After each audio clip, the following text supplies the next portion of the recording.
Well, good morning.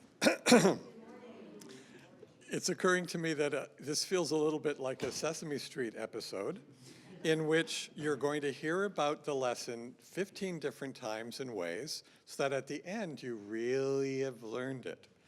Because we're all talking about compassion and what compassion is, and that is great. Those of you who were here about a year ago may remember that I spoke about the second principle then as well. And because I'm no smarter than I was a year ago, I'm actually going to start by quoting myself. It strikes me that it's so Unitarian to start off with the big words and then get simpler and more direct. The second principle starts off with justice. Who really knows what justice means, even though we talk about it so often? What does it really mean? And then comes equity, which we might which we might mix up with equality, but it really means fairness. And that's easier idea than justice. And then we get to compassion, the only one that refers to a feeling, meaning it's more immediate.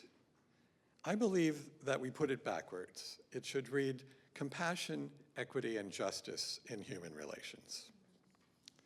And when we begin to live on the basis of our first principle, the inherent worth and dignity of every person, then we begin to develop a sense of connectedness, of fellow feeling, of empathy, and even sympathy with each person we come across. We begin to look past the obvious differences and even to imagine how we would be in the other person's situation.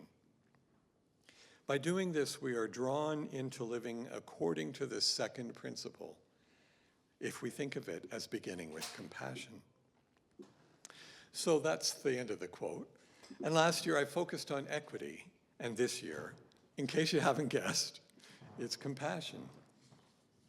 But the most common question about compassion is how different is it from sympathy and empathy, if it is different at all. And I checked with Kurt. I'm going to refer to him a couple of times this morning. He wanted me to be absolutely sure to make this distinction, which he has spoken about here in the first place. So thanks, Kurt, for reinforcing that that's a good thing to do.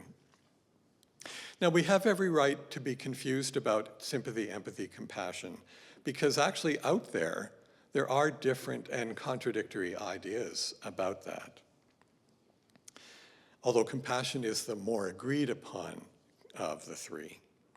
Now, I found a Buddhist website called Compassion It. It's the word compassion plus it.com. And they claim that empathy means that you feel what another person feels. And then they say that sympathy means that you can understand what another person is feeling. And we'll get to compassion in a minute. But a different site, reporting research results within the large network of American National Institutes of Health websites, declares the opposite. And this research is about the understanding of these terms with healthcare providers in a hospice setting compared to the patients in a hospice setting. Now, they present sympathy this way: an unwanted pity-based response, a shallow and superficial a shallow and superficial emotion based on self-preservation, an unhelpful and misguided reaction to suffering. Well then, we've been told. On the other hand, in their view, empathy engages suffering, connects to and understands the person. It's emotional resonance, putting yourself in the other person's shoes. In my years working in psychiatry and chaplaincy, not to mention parish ministry, I use the term empathy, more like these healthcare researchers. Sympathy is feeling what another person feels, and empathy is understanding what the other person's feelings are. Now, if this is confusing, you might simply think about the fact that there are cards out there for sympathy, a sympathy card. I feel your pain. But there aren't any empathy cards out there.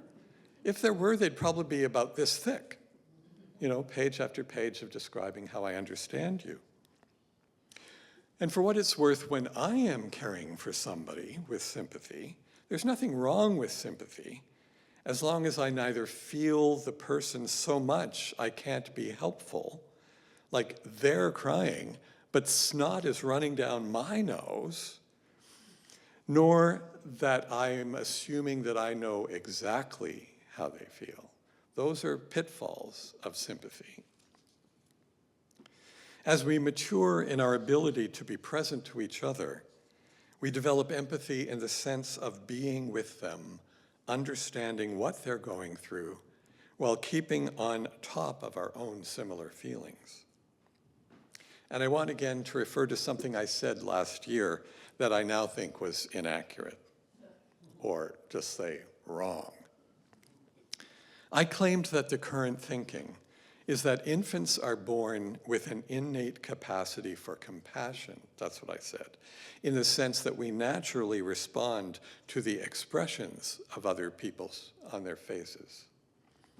Now I realize that infants are born with reflexes to sympathy, meaning that as infants, we feel what those around us are actually feeling. Imagine one baby crying in a nursery. What happens to all the other babies? They're all crying. They're feeling each other's, whatever the woe is that's causing them to cry. Not to mention the totally distressed parent who can't calm their baby, and all the other parents around feeling distressed for them and thanking goodness that it's not their baby crying. That's sympathy.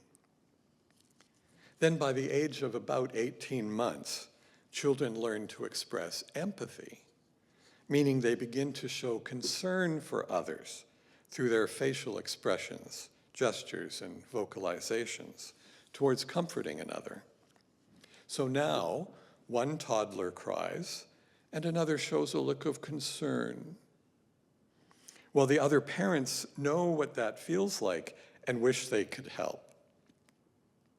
Note that infants learn empathy. It's not innate. It's learned from those around them, being empathic to them. And of course, this is where things can fall down in terms of early infant development, but that's another whole story. Infants learn empathy, and having received it, we know what it is, or at least what it's like, and then can pass it on. Research shows that receiving and giving empathy as toddlers is among the very first pro-social or relationship-directed behavior that's directed outside the parent-child bond. So empathy is the beginning of entering into community. So now we get to compassion. Now, both of those two websites I mentioned agree that compassion goes beyond feeling like or with the other person, towards assisting them in some specific way. So now we say one 4-year-old cries, and another child goes over to hug them. Taking some action based on empathy is great for those of us who shy away from, say, awkwardly sitting with someone who's sad. Instead, we can go with them to the funeral home, or bring them a casserole, or shovel their driveway. Compassion requires some kind of time commitment and action. The way we want to be in our relationships with other people is better begun with the impulse to feel empathy, to recognize others as more like ourselves than different. The impulse becomes infused with our gratitude for all that we have and desire for others. Then it overflows, and we want to do something. We begin to feel compassion for many others and to feel strongly about the welfare of the group. Compassion calls us to figure out how to help. Now, what if we had a more compassionate world? Thinking especially of what's going on outside of our country and outside of our community and outside of these walls, what if we had a more compassionate world? What if people of all faiths took a hard look at their original teachings to find broad, common precepts and values? Minus the pride of certainty and the lust for entitlement. What if pride and superiority of all kinds were fought against instead of puffing up needy egos? What if everyone practiced self-examination in humility, developing consciousness of privilege? What if we had honest conversations with those who are or appear different from us, rehearsing the true communication of speaking honestly and listening carefully? What if we freely shared resources according to fair principles, finding self-esteem in how we are regarded rather than for what we own? What if the classes of too rich and too poor were eliminated? And we could keep going on with what ifs if we had a more compassionate world. Although among us UUs, there are instances and even forces that interfere with our compassion with each other. Within our congregations and in our relations with the outside, we do hold to ideas and aims that define, encourage, and push us towards better values and higher principles. When we adopted the 8th principle, to affirm and promote individual and communal action that accountably dismantles racism and systemic barriers, to full inclusion in ourselves and institutions. When we adopted that 8th principle, we reaffirmed our commitment to this 2nd principle, compassion, equity, and justice, and we put the action in there that compassion requires. This community shows compassion in more ways than I can know, but just from coming and observing and worshiping with you, I see that your facilities provide a way for those with physical challenges to enter and take your place among us.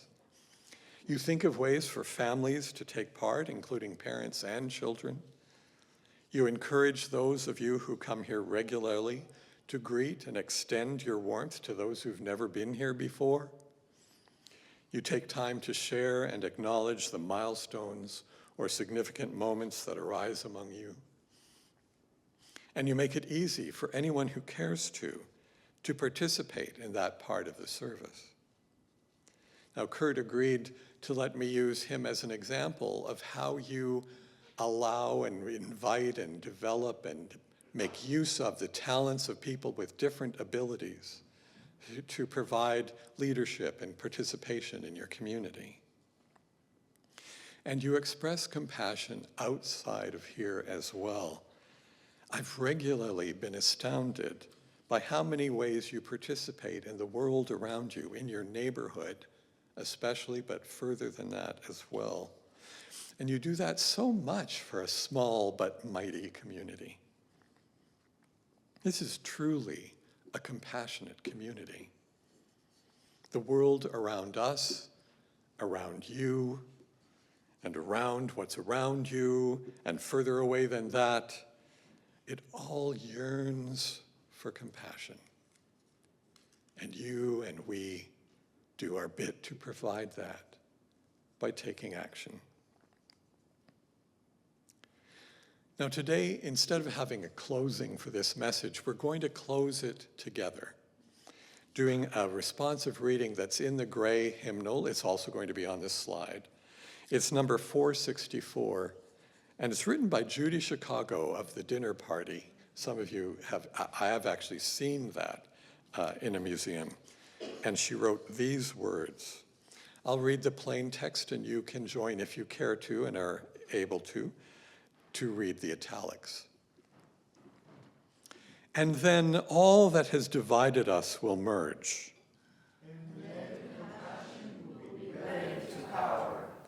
And then softness will come to a world that is harsh and unkind.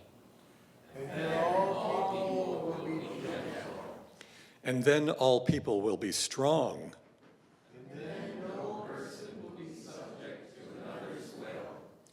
And then all will be rich and free and varied.